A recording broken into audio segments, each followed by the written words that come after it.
На 22 август 2025 година председателят на Федералния резерв Джером Пауъл изнесе реч, в която намекна за възможно намаляване на лихвените проценти още през септември 2025 година, изтъквайки притеснения за забавящия се пазар на труда и промяна в рамката на паричната политика на ФЕД. Този обрат в позицията на Пауъл беше интерпретирана като позитивна за рискови активи като криптовалутите, което доведе до рязък скок в цената на монетата Етер, а общата пазарна капитализация на алткойните се увеличи с близо 240 милиарда долара. През последните няколко месеца Ethereum ETF фондовете привлякоха близо 3 милиарда долара, достигайки общи резерви от над 6 милиона етера на стойност от около 30 милиарда долара.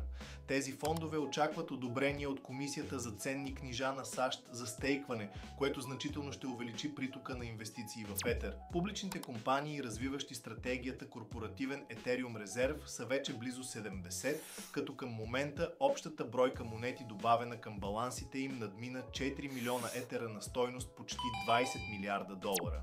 Тези компании предпочитат директна собственост на Етер, за да могат да го стейкват и да си осигурят допълнителна доходност. През текущия август месец се наблюдава засилена активност на Ethereum блокчейн, като броят транзакции достигна исторически връх от над 1 милион и 700 хиляди транзакции на дневна база. По-високата активност на Ethereum мрежата и въвеждането след 2022 година на изгаряне на базови такси при всяка транзакция продължава да намалява темпа на генериране на нови монети, като в момента инфлацията на Етер е в пъти по-малка от инфлацията на биткоин. Всички тези фактори намаляват свободната наличност на монетата Етер и я позиционират за голям ръст в цената му по време на очаквания през есента алткоин сезон.